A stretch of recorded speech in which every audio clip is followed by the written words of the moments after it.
Latest episode দেখুন একদম add free. আমি চিঠি লিখে বাড়ি ছেড়ে চলে যেতে চাইনি। ওই চিঠিটা লিখতে আমার খুব কষ্ট হয়েছে, আমার চোখ পেটে জল আসছিল, কিন্তু আমার আর কোনো উপায় ছিল না।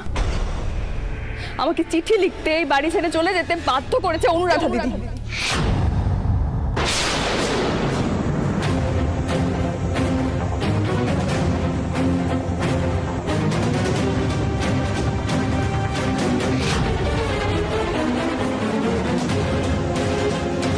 অনুরাধা?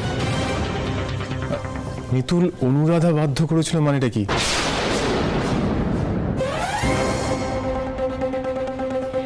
অনুরাধা দিদি আমাকে শর্ত দিয়েছিল।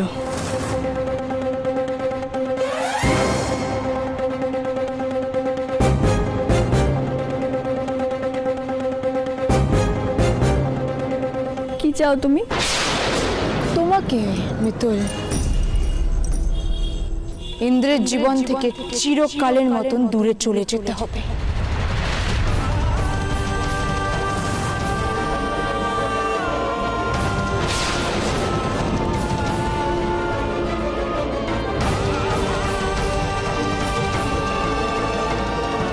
অনুরাধা, মিতুল এসব কি বলছে? তুমি এতটা নিচে নেমে গেছো, আমি তো ভাবতে পারছি না। তুমি মিতুলকে শর্ত দিয়েছিলে এই বাড়ি ছেড়ে চলে যাওয়ার জন্য,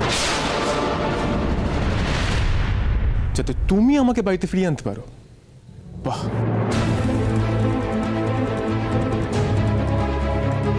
আর তুমি কি ভাবলে মিতুল বাড়ি ছেড়ে চলে গেলে আমরা ওকে খুঁজে আনতে পারবো না? হ্যাঁ, ভাবলে কি করে এটা? তার থেকে বড় কথা, অনুরাধা দিদি আমাকে লোক পাঠিয়ে আপনার থেকে অনেক দূরে করে দেওয়ার চেষ্টা করেছিল।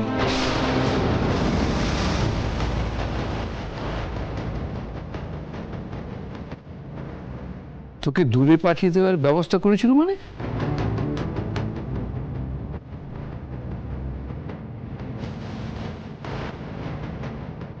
দাদু, অনুরাধা দিদি ভুলে গেছিল আমার নাম মিতুল, মিতুল পাল।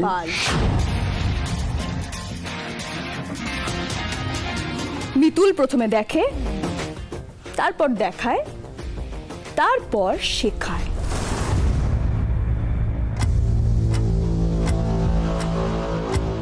আমি তো শুধু অপেক্ষায় ছিলাম অনুরাধা দিদি কখন ইন্দ্রবাবুর হয়ে সাক্ষ্য প্রমাণ দেবেন আর ইন্দ্রবাবু ছাড়া পাবেন। কি যেন বলেছিলে তুমি আমাকে? তোমাকে ভালো মানুষ ভেবে আমি ভুল করেছি, কারণ আমি বোকা, তাই তো? তুমি সেই ভুলটা কোনোদিনও করতে চাও না। আসলে তুমি মিতুলকে চিনতেই পারোনি অনুরাধা দিদি। তুমি যতটা বোকা ভাবো ততটা বোকাও আমি নই। তুমি কি ভেবেছিলে তুমি আমাকে শর্ত দিয়েছিলে বলে শুধুমাত্র তোমার কথা রাখার জন্য আমার পরিবার, আমার স্বামী, আমার মেয়ে সবকিছু ছেড়ে আমি চলে যাব? তোমার লোককে জিজ্ঞেস করে নিও তার মাথায় চাটি মেরে কিরকম পালিয়ে গেছি। তুই কি বলছিস রে মিতুল? এত কিছু ঘটে গেছে এইটুকু সময়ের মধ্যে?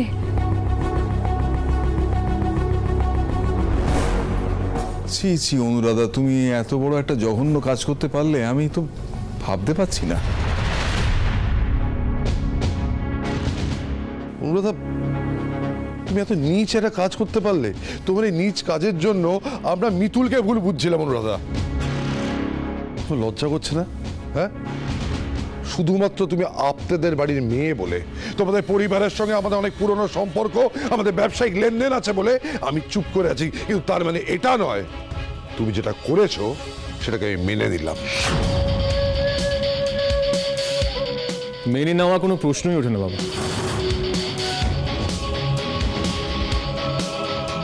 অনুরাধাকে জবাব দিতেই হবে। অনুরাধা, তুমি এটা কেন করলে বলো? মিতুল এই বাড়ি ছেড়ে চলে গেলে তোমার কি লাভ বলো? চুপ করে থেকো না, বলো। Answer me. আমি যা করেছি নিজের স্বার্থে করেছি ইন্দ্র।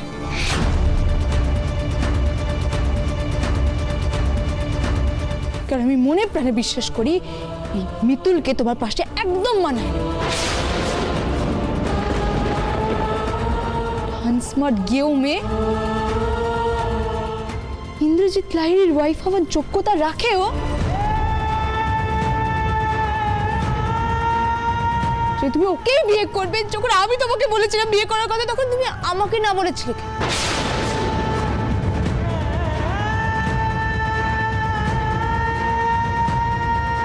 বলো।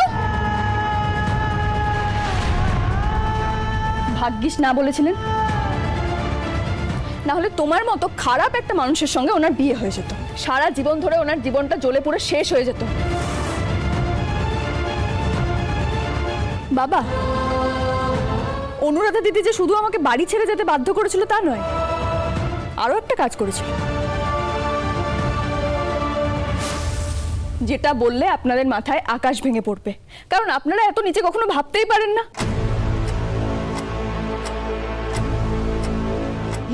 এই মিতুল, কি বলছো তুমি? হ্যাঁ, কি বলতে চাইছো? আমি শুধু তোমাকে বাড়ি থেকে বের করার জন্য প্ল্যানিং করেছিলাম, আর কিছু তুমি ইনভলভ নই। করেছো, 100 বার ছিল, 1000 বার ছিল। আজকে ইন্দ্রবাবু যা কষ্ট পেয়েছেন, ওনার যা অপমান হয়েছে, সেই সবকিছুর মধ্যে তোমারও হাত ছিল।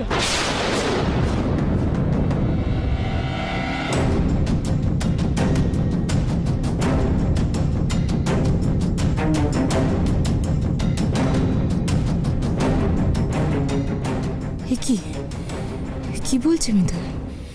আমি যে সৈনিকে কাজে লাগিয়েছিলাম সেটা কি মিতুল বুঝতে পেরে গেছে?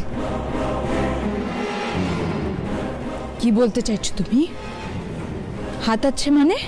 24 তারিখ ইন্দ্রবাবুকে অ্যারেস্ট করার পর আমরা প্রত্যেকে মিলে তোমাকে যোগাযোগ করার চেষ্টা করেছি, অনেকবার তোমাকে ফোন করারও চেষ্টা করেছি, তুমি ফোনটা ধরোনি।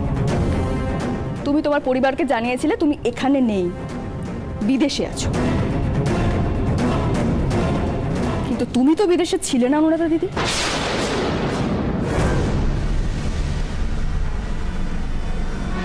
এক্স্যাক্টলি তুমি কি বলতে চাইছো মিতুল? শোনো, আমি বিদেশেই ছিলাম আর এই খবরটা পাওয়া মাত্র এখানে ছুটে এসেছে। কথা, তুমি কলকাতাতে ছিলে, ঘাপটি মেরে বসেছিলে, শুধুমাত্র সুযোগের অপেক্ষা করছিলে। কখন ইন্দ্রবাবুকে শুধুমাত্র তোমার সাক্ষ্য ছাড়া আমরা বাঁচাতে পারবো না, সেই সময় তুমি ইন্দ্রবাবুর কাছে এসে ভালো মানুষ সেজে আমাকে ইন্দ্রবাবুর জীবন থেকে সারা জীবনের মতো তাড়িয়ে দেবে। এই সবটা ছিল তোমার প্ল্যান। না, মিথ্যে কথা বলছো। মিতুল মিথ্যে কথা বলছে না।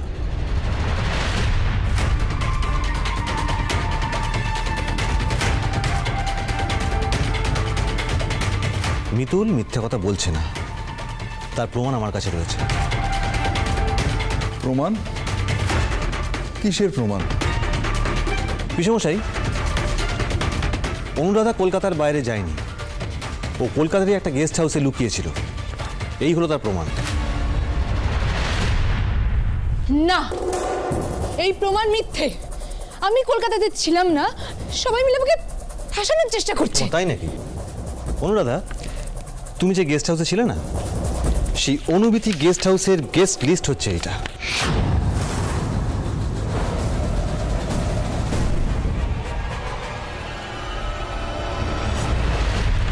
দেখো, এখানে কখন কে বেরিয়েছে, কখন ঢুকেছে, সমস্ত ডিটেল রয়েছে। আর এখানে তোমার নামটাও রয়েছে, অনুরাধা আপ্তে। আই থিঙ্ক অনুরাধা আপ্তে তোমারই নাম। দেখো, এখানে পরিষ্কারভাবে দেখা যাচ্ছে 27 তারিখ থেকে তুমি এই গেস্ট হাউসেই ছিলে।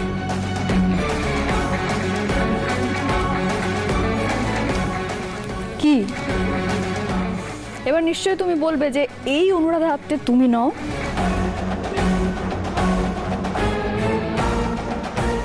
তাতে কোনো লাভ হবে না মিতুল, কারণ ওখানে আমাকে ওরা অনুরাধার পরিচয়পত্র দেখিয়েছে। বিশ্বাস না হলে তোমরা সবাই যেতে পারো ওখানে। অনুরাধা, তুমি একবার যাবে নাকি?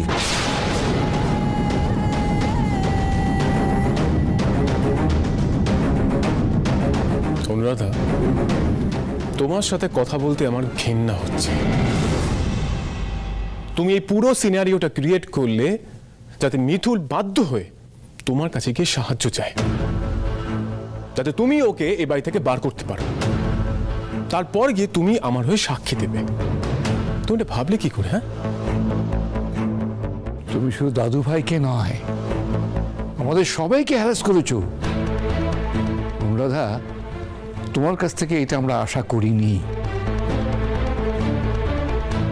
তুমি এটা কি করে করতে পারলে? এই রে, আমি তো খুব বাজেভাবে ফেসে গেলাম। না না, হেরে গেলে চলবে না অনুরাধা, কিছু একটা তোকে করতেই হবে। হ্যাঁ হ্যাঁ, আমি সুযোগের অপেক্ষা করছিলাম আমি সুযোগের অপেক্ষা, কারণ এটাই আমার সুযোগ ছিল মিতুলকে তোমার লাইফ থেকে বের করে দেবার। আমি যা করেছি তোমাকে ভালোবেসে করেছি, আর সেটা যদি আমার দোষ হয় তাহলে আমি দোষী।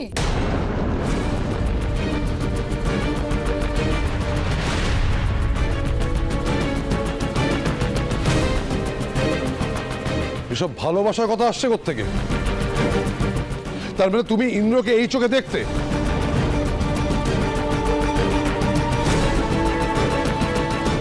দিদি রে, হ্যাঁ দিদি, আমি অনেকদিন আগে থেকে এরকম একটা সন্দেহ করছিলাম। কিন্তু এই মেয়ে তো দেখছি তার উপর দিয়ে যাচ্ছে আরো এক কাঠি। এসব কি বলছে?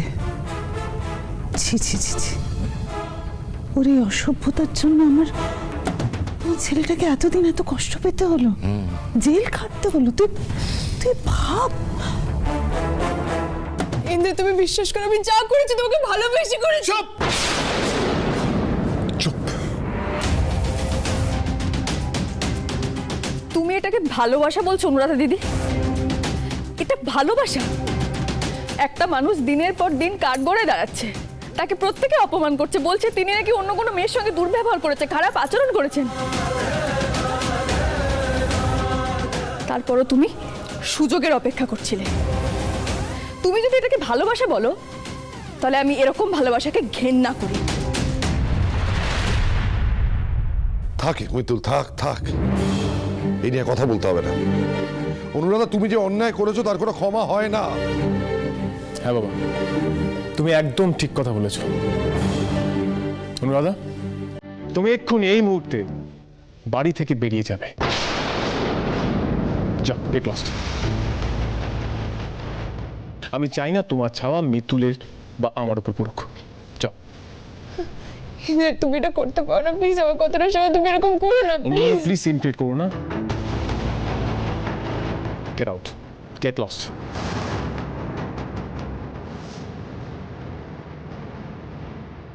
এত সহজে আমি চলে যাব না ইন্দ্র।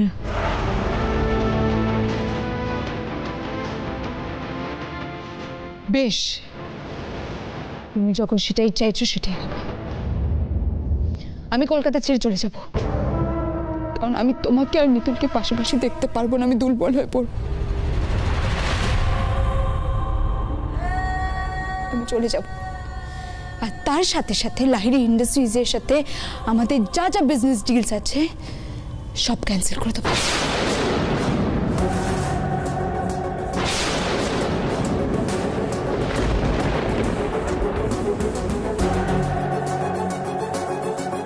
অনুরাধা, তুমি কি আমাদের ভয় দেখাচ্ছ? দেখো অনুরাধা, তোমার বাবা বিচক্ষণ মানুষ, উনি নিশ্চয় বিষয়টা ভেবে দেখবেন, তোমার এই খামখেয়ালিপনার প্রশ্রয় দেবেন না, বুঝতে পেরেছো? রিয়েল এস্টেটের বিজনেস যেটার জন্য আমি এখানে এসেছিলাম, সেটা তো অনেকদিন আগেই লিগালি আমার নামে বাবা ট্রান্সফার করে দিয়েছে। তাই সেই ক্ষমতার জোরে আমি কলকাতা থেকে বেরিয়ে যেতেই পারি, আর সব রকম বিজনেস ডিলস আমি ক্যান্সেল করে দিতেই পারি। আমি সেটাই করব।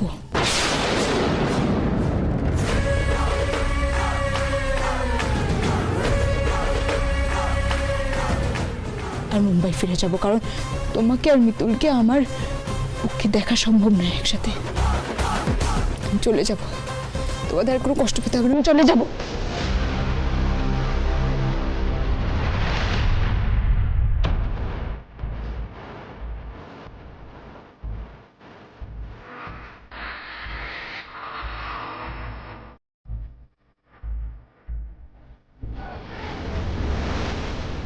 কি হয়েছে বাবা? আপনাদের মুখটা এরকম হয়ে গেল কেন? আপনাদের সঙ্গে ডিল ক্যান্সেল হওয়া মানে আমাদের কোম্পানির প্রায় 35 কোটি টাকা লস।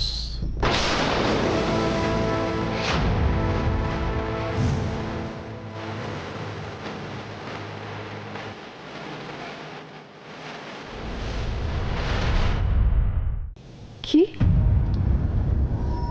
35 কোটি টাকার লস? 35 কোটি লস শুনে দিদি আর সহ্য করতে পারলো না, করবেই বা কি করে? কিভাবে বাবা? দেখো মা, আপনারা আমাদের সঙ্গে কনস্ট্রাকশন বিজনেসে পার্টনার হিসেবে রয়েছে। ওই প্রজেক্টে অলরেডি প্রচুর টাকা ইনভেস্ট হয়ে গেছে। এখন যদি ওরা ব্যবসা থেকে হাত গুটিয়ে চলে যায়, তাহলে প্রজেক্টটা কমপ্লিট করতে সমস্ত খরচা আমাদের করতে হবে। সেক্ষেত্রে লস তো হবেই। হোক লস, আমরা সেটা ফেস করব। বড়জোর কি হবে, একটা কঠিন পরিস্থিতি তৈরি হবে। কিন্তু অনুরাধা যদি ভাবে আমাদের এই বিজনেস ডিল ব্রেক করে দিয়ে আমাদেরকে অসহায় করে দেবে, আমি ওর সামনে গিয়ে মাথা নিচু করবো, সেটা আমি কিছুতেই করব না। এটা মাথা নিচু করার ব্যাপার নয় ইন্দ্র, তুই তো খুব ভালো করে জানিস কত পরিশ্রম করে তিল তিল করে কোম্পানিটাকে আজকে আমরা এখানে নিয়ে এসেছি। এত বড় একটা ডিল যদি কোনো কারণে ঘেঁটে যায়, তাহলে কোম্পানির ফিউচার কি হবে সেটা বুঝতে পারছিস? একটা বিপদ কাটলো কি কাটলো না, আবার এইসব শুরু হয়ে গেল। আমার আর ভালো লাগে না বলছি। মা তুমি অত ভেবো না তো, দাদারা আছে, ওরা দেখছে কি করা যায়। পিসুমনি, এখানে দেখা দেখি কিছু নেই। আমি একটা জিনিস পরিষ্কার বুঝতে পেরেছি, অনুরাধা এই বিজনেসটাকে সিম্পলি অস্ত্র হিসেবে ইউজ করছে। তোমরা কি করে ভুলে যাচ্ছ বলো তো? আজকে আমার যে অসম্মান হয়েছে শুধুমাত্র ওর জন্য, আমাদের গোটা বাড়ি গোটা ফ্যামিলির যে হ্যারাসমেন্ট হয়েছে শুধুমাত্র ওর জন্য, আমি কিছুতেই মানবো না। ব্যাস। না না না না না, আমরা কেউ কিচ্ছু ভুলিনি, আর ভুলে যাওয়ার মতো কাজ অনুরাধা করেনি। আমি বলি কি যে কোনোভাবে যদি ওর সঙ্গে কথা বলে, প্লিজ, এত কিছু হয়ে যাওয়ার পর তোমরা প্লিজ ওর সাথে আমাকে সেটেলমেন্ট করতে বলো না। শুধুমাত্র বিজনেসের দোহাই দিয়ে আমি ওর সামনে মাথা নিচু করে দেবো, তাই তো? এটাই বলতে চাইছো তোমরা? না রে, তা বলছি না। এটা মাথায় রাখ যে ওরা আমাদের সঙ্গে আরো অনেক ছোট ছোট প্রজেক্টে জড়িয়ে আছে। তাছাড়া আমাদের এত বছরের সম্পর্ক, এইভাবে হুট করে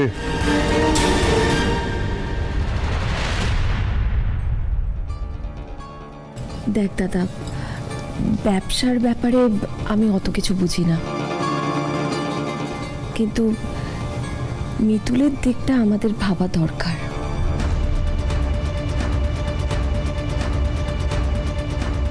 ইন্দ্র, তোকে একটা কথা বলতে পারি যে একটু মাথা ঠান্ডা রাখ বাবা। মাথা গরম করে কোনো সিদ্ধান্ত নিলে সেটা ভুল হবেই। তোমরা কেউ আমার কথা বুঝতে পারছো না। আমি কিছুতেই একটা কথা বোঝাতে পারছি না, অনুরাধা এই বিজনেসটাকে অস্ত্র হিসাবে ইউজ করছে। আমি যদি ওর কাছে যাই, ওকে যদি আবার ফিরিয়ে আনি, ও মিতুলকে আবার ক্ষতি করার চেষ্টা করবে। সেটা কি ভালো হবে? ইন্দ্র, একটু বোঝার চেষ্টা কর। কয়েক লাখ টাকার ব্যাপার নয় কিন্তু ইন্দ্র, কয়েক কোটি টাকার ব্যাপার। ভাবাভাবি কিছু নেই পিসা, আমি অনুরাধার মুখ দেখতে চাই না, এটা আমার শেষ কথা। ব্যাস। খেলা তো দেখছি জমে গেছে। লাহিড়ী বাড়িতে পারেনি ঠিকই, তবে এই অনুরাধা তো দেখছি লাহিড়ী ইন্ডাস্ট্রিজে একেবারে ঝড় তুলে দিয়েছে। ভয় একটাই, মিতুল না আবার শেষ বেলায় সবটা ঘুরিয়ে দেয়। ওকে আমি একদম বিশ্বাস করতে পারি না। না না, আমি থাকতে আমার চোখের সামনে কোম্পানির এত বড় ক্ষতি আমি কিছুতেই হতে দেব না। ইন্দ্রবাবু দেখুন, অনুরাধাদির ঝামেলা তো হয়েছে আমার সঙ্গে, আমাকে ওর সঙ্গে ঝামেলা মিটিয়ে নিতে হবে, ওর সঙ্গে কথা বলতে হবে।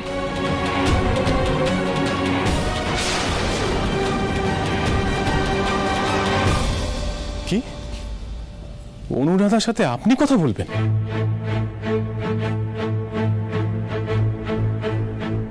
হ্যাঁ। না, আপনি ওর কাছে কিছুতেই যাবেন না। ও সাংঘাতিক একটা মেয়ে। ও আপনাকে অপমান করতে পারে, আপনার ক্ষতি করতে পারে। ইন্দ্রবাবু, একটু ঠান্ডা মাথায় আমার কথাটা শুনুন। আমার কিচ্ছু হবে না। আর আপনি তো জানেন মিতুলের সম্মান এতটা ঠুনকো নয় যে কেউ কিছু বলবে আমি সেগুলো মুখ বন্ধ করে শুনবো। দয়া করে আমাকে এই কাজটা করতে দিন। হ্যাঁ মিতুল, মেয়েটা খুব ডেঞ্জারাস। ও যেটা করেছে তারপর ওকে বিশ্বাস করি কি করে বলতো? পিসমণি, আমি এতক্ষণ ধরে ওকে এটাই বোঝানোর চেষ্টা করছি। পিসুমণি,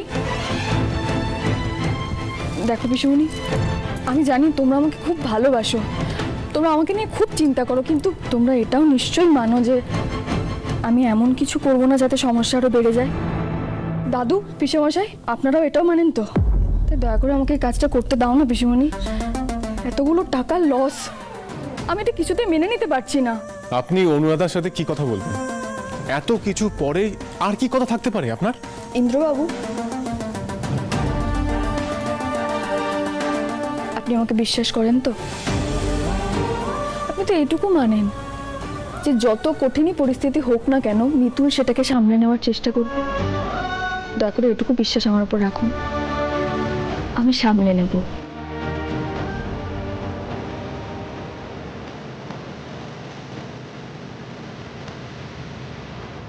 অর্কদা, আমার সঙ্গে যাবে অনুরাধা দিদির বাড়ি? যাবো।